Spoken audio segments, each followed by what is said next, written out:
अमेरिकी राष्ट्रपति Donald Trump की सरकार ने हार्वर्ड यूनिवर्सिटी के खिलाफ एक बार फिर से तानाशाही रवैया अपनाते हुए करीब 7,000 अंतर्राष्ट्रीय छात्रों को यूनिवर्सिटी छोड़ने या देश छोड़ने का अल्टीमेटम दे दिया है। ये सब इसलिए क्योंकि हार्वर्ड ने फिलिस्तीन समर्थक प्रदर्शनों को कथित रूप से नियंत्रित नहीं किया और ट्रंप की मांगों को ठुकरा दिया। पहले $2 अरब लगभग 2 लाख करोड़ रुपए की फंडिंग रोकने के बाद अब ट्रंप प्रशासन ने हार्वर्ड के अंतर्राष्ट्रीय छात्र कार्यक्रम को ही बंद कर दिया। ये भारत और भारतीय अमेरिकियों के लिए न केवल एक झटका है बल्कि हमारे गौरवशाली योगदान का अपमान भी है। भारत के दिग्गज उद्योगपतियों और परोपकारियों ने अमेरिका के शैक्षणिक संस्थानों को अरबों रुपए का दान देकर उनकी नींव मजबूत की है। आनंद महिंद्रा ने हार्वर्ड के मानविकी केंद्र के लिए 83 करोड़ रुपए दिए, जिसका नाम उनके परिवार के सम्मान में रखा गया। रतन टाटा ने हार्वर्ड बिजनेस स्कूल को 415 करोड़ रुपए दान कर टाटा हॉल बनवाया। डॉक्टर किरण और पल्लवी पटेल ने फ्लोरिडा की यूनिवर्सिटियों को 1,300 करोड़ रुपए से अधिक का दान दिया। गुरुराज देशपांडे, मणि एल भौमिक, चंद्रिका टंडन, मुकुंद पद्मनाभन और विनोद गुप्ता जैसे भारतीय अमेरिकियों ने MIT, UCLA, NYU और अन्य संस्थानों को सैकड़ों करोड़ों रुपए का जो है वो दिया और दान के साथ साथ में नवाचार को बढ़ावा भी दिया। ये दान भारत की उदारता और बौद्धिक क्षमता का प्रतीक है, जिन्हें ट्रंप का अहंकार कुचलने की कोशिश कर रहा है। ट्रंप प्रशासन का ये कदम न केवल हार्वर्ड के भारतीय छात्रों के भविष्य को संकट में डालता है बल्कि भारत अमेरिका संबंधों पर भी गहरी चोट पहुंचाता है। भारतीय छात्र अमेरिकी अर्थव्यवस्था में हर साल $9 अरब से अधिक का योगदान देते हैं और प्रौद्योगिकी, चिकित्सा और नवाचार में अग्रणी भूमिका निभाते हैं। फिर भी ट्रंप सरकार भारतीय छात्रों को निशाना बनाकर उन्हें आतंकवाद समर्थक जैसे गंभीर आरोपों में फंसाने की कोशिश कर रही है। ये एक सुनियोजित साजिश है जो भारत की बढ़ती वैश्विक ताकत और हमारे छात्रों की प्रतिभा को दबाने का प्रयास करती है। ये समय है कि भारत इस अपमान का करारा जवाब दे। ट्रंप प्रशासन को याद दिलाना होगा कि भारतीय अमेरिकियों ने उनके संस्थानों को न केवल धन दिया बल्कि अपनी मेहनत और प्रतिभा से अमेरिका को वैश्विक मंच पर गौरव भी दिलाया। भारत सरकार को इस मुद्दे पर कड़ा रुख अपनाते हुए अपने छात्रों के हितों की रक्षा करनी चाहिए। हमें अपने दानदाताओं के सम्मान और अपने छात्रों के भविष्य के लिए एकजुट होकर ट्रंप की इस तानाशाही के खिलाफ आवाज उठानी होगी। हार्वर्ड पर किस प्रकार से ट्रंप का गुस्सा फूटा है, किस प्रकार से फंडिंग रोकी, अब विदेशियों को निकालने का यह फरमान सुना दिया गया। हार्वर्ड वर्सेस ट्रंप भी दिखाई दे रहा है अमेरिका में, उससे जुड़ी ये बेहद महत्वपूर्ण खबर।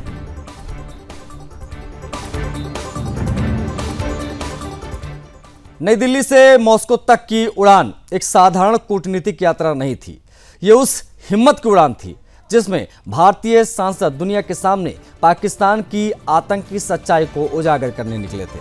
लेकिन जैसे ही DMK सांसद कनिमोई के नेतृत्व में भारतीय डेलीगेशन मॉस्को की सीमा में दाखिल हुआ, यूक्रेन ने ड्रोन हमले शुरू कर दिए। नतीजा, भारतीय विमान को हवा में कई मिनट तक चक्कर लगाना पड़ा। ये सिर्फ एक संयोग है या सोची समझी रणनीति साजिश? क्या यूक्रेन ये जानता था कि आज भारत पाकिस्तान की काली करतूतों का भांडा फोड़ने के लिए आ रहा है? रूस के राष्ट्रपति पुतिन पहले ही आगाह कर चुके हैं कि जब भी कोई विदेशी प्रतिनिधिमंडल रूस आता है, यूक्रेन हमला करता है। क्या अब दुनिया ये नहीं देख रही है कि भारत की आवाज़ को दबाने की कोशिशें हो रही हैं? पाकिस्तान का आतंकवादी नेटवर्क सिर्फ भारत ही नहीं बल्कि पूरी दुनिया के लिए खतरा है और अब भारत उस खतरे को उजागर कर रहा है तो अड़चनें खड़ी की जा रही हैं। लेकिन भारत ना रुकेगा ना झुकेगा। मॉस्को एयरपोर्ट बंद हुए पर भारतीय संकल्प नहीं। डेलीगेशन के लैंडिंग के बाद भारतीय राजदूत विनय कुमार से भव्य स्वागत पाया और अब रूस को बताया जाएगा कि कैसे पाकिस्तान आतंकवाद की फैक्ट्री है। बता दें कि फ्लाइट लैंड होने के बाद में सभी सांसदों को मॉस्को में भारत के राजदूत विनय कुमार ने दरअसल उनका स्वागत किया। सभी सांसदों का काम रूस की सरकार, वरिष्ठ सांसद, अधिकारी और एक्सपर्ट को पाकिस्तान में पल रहे आतंकवादियों के बारे में जानकारी देना है। कनिमोजी का कहना है कि रूस से पहले ही भारत के रिश्ते बेहतरीन रहे हैं। उधर मॉस्को में भारतीय सांसदों के प्रतिनिधिमंडल के मॉस्को में एंट्री के वक्त ड्रोन अटैक को लेकर यूक्रेन ने कोई जवाब नहीं दिया। मीडिया रिपोर्ट के मुताबिक यूक्रेन के ड्रोन अटैक से डरकर रूस ने 3 एयरपोर्ट को बंद कर रखा है। रिपोर्ट में कहा गया है कि यूक्रेन ने भारी संख्या में रूस पर ड्रोन अटैक किए हैं। सिर्फ 22 मई को रूस ने यूक्रेन के 250 से ज़्यादा ड्रोन मार गिराए हैं। ड्रोन अटैक में किस प्रकार से भारतीय डेलीगेशन आज फंस गया, कई मिनट तक हवा में ही जो विमान है वो चक्कर लगाता रहा, उससे जुड़ी है बेहद महत्वपूर्ण जानकारी।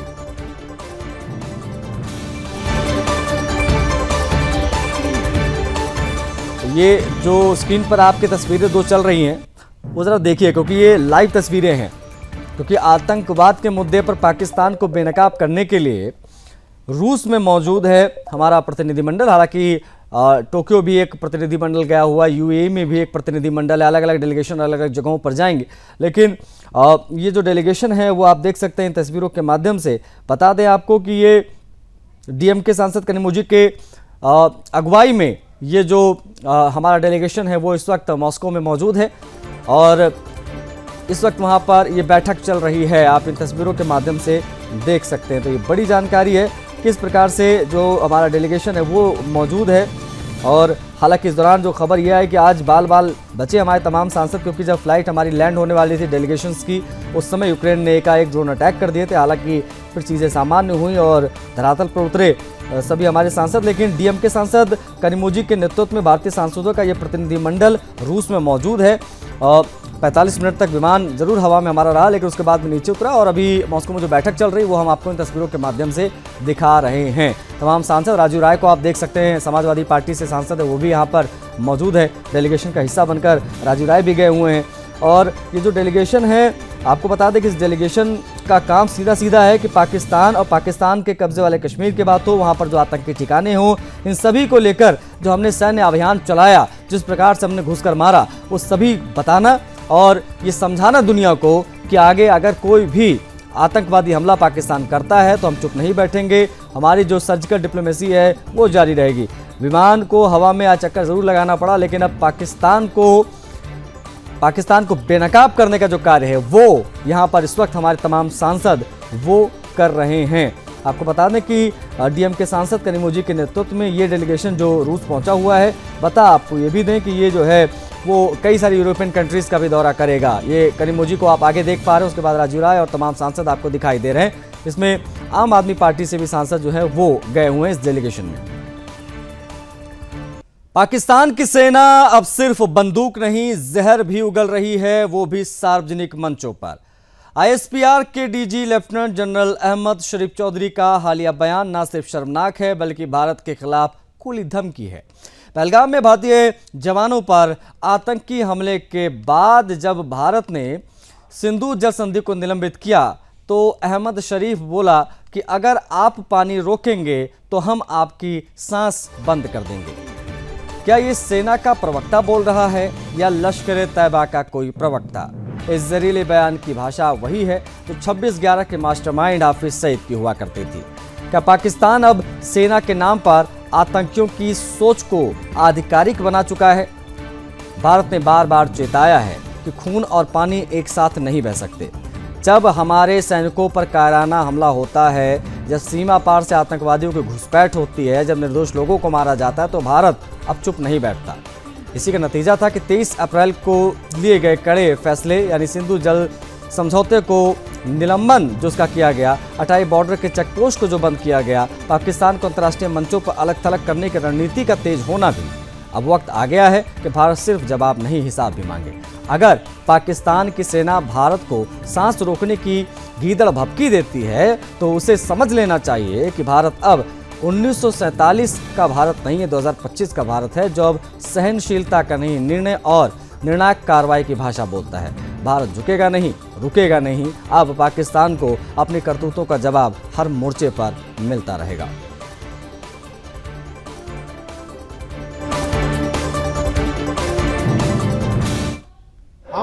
तुम हमारा पानी बंद कर दोगे, हम तुम्हारा सांस बंद कर देंगे। तुम हमारा पानी बंद कर दोगे, हम तुम्हारा सांस बंद कर देंगे। बलूचिस्तान की बात करेंगे। बलूचिस्तान पाकिस्तान का वो हिस्सा जिसे इस्लामाबाद ने हमेशा काबू में बताने की कोशिश की है, लेकिन सच्चाई हैरान कर देगी। 2024 के आंकड़े चीख चीख कर कह रहे हैं कि हर 3 दिन में एक पाकिस्तानी नागरिक मारा गया है, और ये किसी बाहरी ताकत का नहीं, खुद पाकिस्तान के भीतर से सड़ती व्यवस्था का नतीजा है।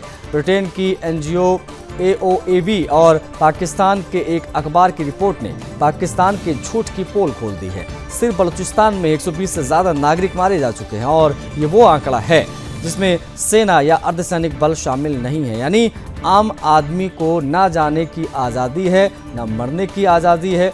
और बलूचिस्तान लिबरेशन आर्मी जिससे संगठनों पर आरोप हैं जो पाक हुकूमत के जुल्म के खिलाफ हथियार उठा चुके हैं, लेकिन सवाल यह है कि अगर पाकिस्तान एकजुट है तो हर साल हिंसा 11% क्यों बढ़ रही है?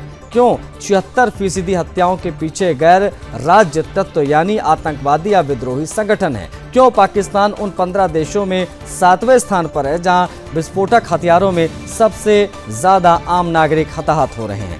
21 मई को एक स्कूल बस पर हमला जिसमें 4 मासूम बच्चे मारे गए, क्या इस पर भी पाकिस्तान यही कहेगा कि हमें कोई फर्क नहीं पड़ता? संयुक्त राष्ट्र तक को निंदा करनी पड़ी, लेकिन इस्लामाबाद में सिर्फ खामोशी है। अब दुनिया को ये समझना होगा कि जो पाकिस्तान भारत को कश्मीर पर नसीहत देता है वो खुद अपने ही नागरिकों की हत्या रोकने में नाकाम है। क्या ये वही मुल्क है जो खुद को इस्लाम का किला कहता है? नहीं, यह अब एक आतंक और अव्यवस्था का गढ़ बन चुका है। बलूचिस्तान पाकिस्तान से जवाब मांग रहा है और पूरी दुनिया को अब पाकिस्तान की कथित लोकतांत्रिक छवि से पर्दा हटाना होगा, क्योंकि अब वहां सिर्फ बंदूकें बोलती हैं और सरकारें चुप रहती हैं।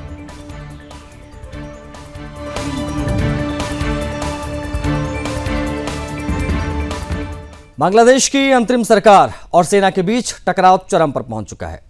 अंतरिम सरकार के चीफ एडवाइजर मोहम्मद यूनिस इस्तीफा देने पर विचार कर रहे हैं। छात्र संगठन एनसीपी के प्रमुख एनहिद इस्लाम ने बताया कि यूनिस ने खुद उनके सामने इस्तीफे पर सोच विचार करने की बात स्वीकार की। इस्लाम के अनुसार यूनिस ने यह भी कहा कि जब तक प्रमुख राजनीतिक दलों के बीच आम सहमति नहीं बनती तब तक उनके लिए सरकार चलाना संभव नहीं है।